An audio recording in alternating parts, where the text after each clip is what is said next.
సంవత్సరానికి ఉన్నటువంటి 12 నెలలు ఏ ఏ నెలల్లో పుడితే బాగుంటారు అంటే ప్రస్తుతం కమింగ్ వచ్చి ఆగస్టులో ఉంది కాబట్టి నిజంగా అండి ఆగస్టులో మహామహులు ధీరాది ధీరులు సూర్యులు వీరులు అందరూ పుట్టేశారు.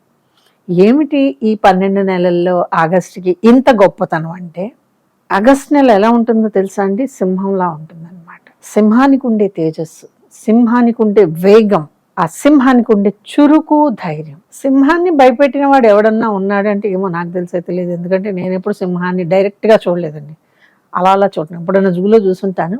బట్ దాన్ని చూసినప్పుడు నాకు ఒకటి అనిపిస్తుందండి, భగవంతుడు కావాలని క్రియేట్ చేసి మన మీదకి వదిలిన, మనుషుల మీదకి వదిలినటువంటి ఒకే ఒక ఆయుధం సింహం ఒకటే.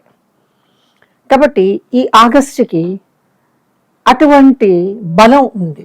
ఆగస్టులో బ్రహ్మాండమైన నెంబర్ ఏదో చెప్పనా అండి? వీలైతే ఇప్పుడు పిల్లలు పుట్టేవాళ్ళు రెడీగా ఉంటే 19 సెలెక్ట్ చేసుకోండి. ఆగస్టు 1 కూడా బాగుంటుంది, 10 బాగుంటుంది, 28 మాత్రం దయచేసి వద్దు. ఎందుకో తెలియదు, పర్సనల్గా నాకు ఐ డోంట్ లైక్ 28 అండి. 2 రకాల పరస్పర విరుద్ధ భావనలు 28లో ఉంటాయి కాబట్టి. బట్ ఆగస్ట్ 19 మీకు అమ్మాయి అయినా సరే అబ్బాయి అయినా సరే బ్రహ్మాండం అండి. ఆగస్టుకి ఈ శక్తి రావడానికి కూడా ఒకానొక కారణం ఉంది.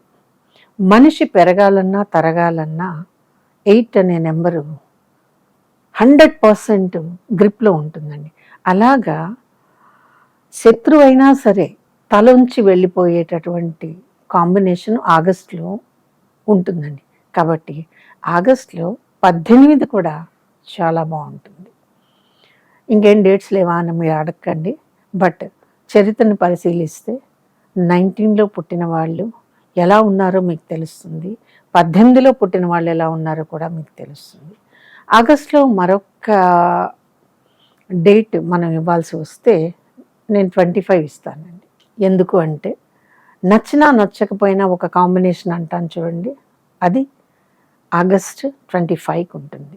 కాబట్టి ఇప్పటికే ఆల్రెడీ ఆగస్టులో పుట్టిన వాళ్ళు ఉన్నారనుకోండి, మీ డెవలప్మెంట్కి కారణం ఆగస్ట్ అనేది గుర్తుపెట్టుకోండి.